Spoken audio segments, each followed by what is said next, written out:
Em primeiro lugar, Paulo está mostrando a condição do herdeiro. Qual era a condição do herdeiro? Quando o menino ainda era servo. Pronto, era menino. E Paulo diz que como ele era menino, mesmo sendo senhor, mesmo tendo uma herança tremenda, um patrimônio do pai, que é direito do filho, mas ele, não tendo a idade, não pode ainda desfrutar da sua própria herança, porque ele é o quê? Um menino. Ele é um menino.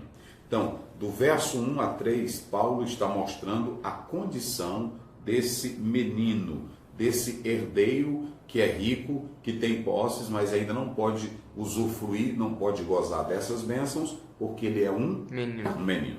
E a primeira coisa que nós podemos perceber aqui nessa análise é que o apóstolo São Paulo, ele está tratando para os Gálatas, mostrando que nós agora temos que viver como filhos e não mais como escravos. Devemos viver como filhos e não mais como meninos. Devemos viver como pessoas maduras na fé. Essa é a tônica, é a ênfase de Paulo nesse capítulo. O irmão que tomar posse desse capítulo vai compreender 4 coisas interessantes do verso 1 ao verso 11. A primeira, Paulo, ele usa aí, Daniel, a palavra rudimento. Qual é o versículo que está aí? No rudimento. Olha aí. Versículo 3. Assim também nós, quando éramos meninos, estávamos reduzidos à servidão debaixo dos primeiros rudimentos do mundo. Debaixo dos primeiros rudimentos do mundo. Paulo não está sendo contra a lei, porque Paulo sabia, ele já disse isso em Romanos 7, a lei é santa, a lei é boa e a lei era perfeita. Mas ele sabia que a lei não salvava.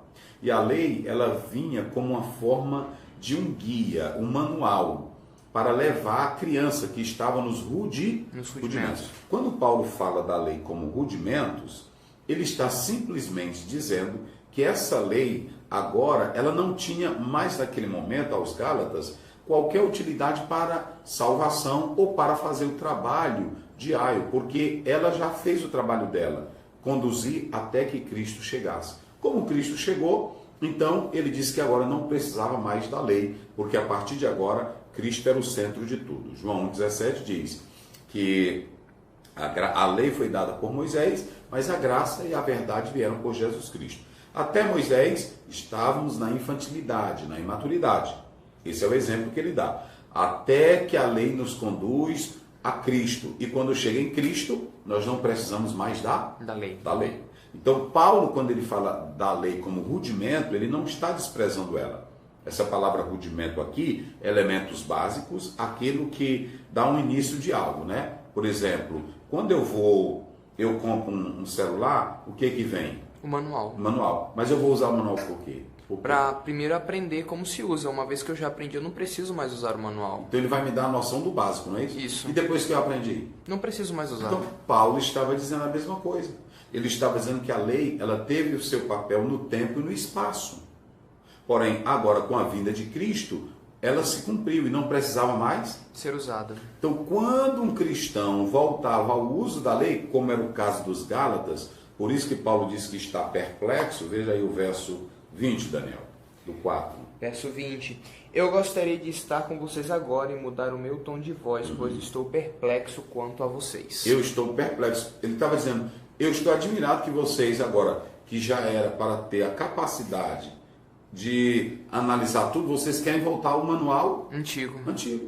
Ou seja, vocês já são adultos, vocês têm toda uma base, e já pensou um médico que está no hospital famoso e ele já está operando, mas de repente ele procura um manual porque ele se esqueceu tudo. Nem serve para ser médico. Não serve, pois é isso aí, é isso que Paulo estava dizendo. Então interessante que quando ele fala, vamos ler Colossenses 2, capítulo 2, verso 8 e o verso 20 de Colossenses. Então, quem fosse agora buscar salvação na lei, Paulo diz, não vou encontrar. A lei, ela agora é um rudimento, a lei passou, ela já fez o trabalho dela, como é que diz? 2:8. Diz assim, tenham cuidado para que ninguém os escravize a filosofias vãs e enganosas, que se fundamentam nas tradições humanas e nos princípios elementares deste mundo e não em Cristo. Tá vendo? Olha o 20 agora. O 20. Já que vocês morreram com Cristo para os princípios elementares deste mundo... para os princípios o quê? Elementares deste mundo. Porque, como se ainda pertencessem a ele, vocês se submetem às regras. Ou seja, vocês estão voltando às regras. Vocês não precisam mais de filosofias, vocês não precisam de doutrina gnóstica, vocês não precisam nada. Não, Cristo já completou tudo em vocês, não é isso? Completou tudo. Então veja bem, eles estavam voltando aos rudimentos para buscar salvação nesses rudimentos. Aí Paulo está dizendo, não, a salvação agora é em Cristo. Aí você tem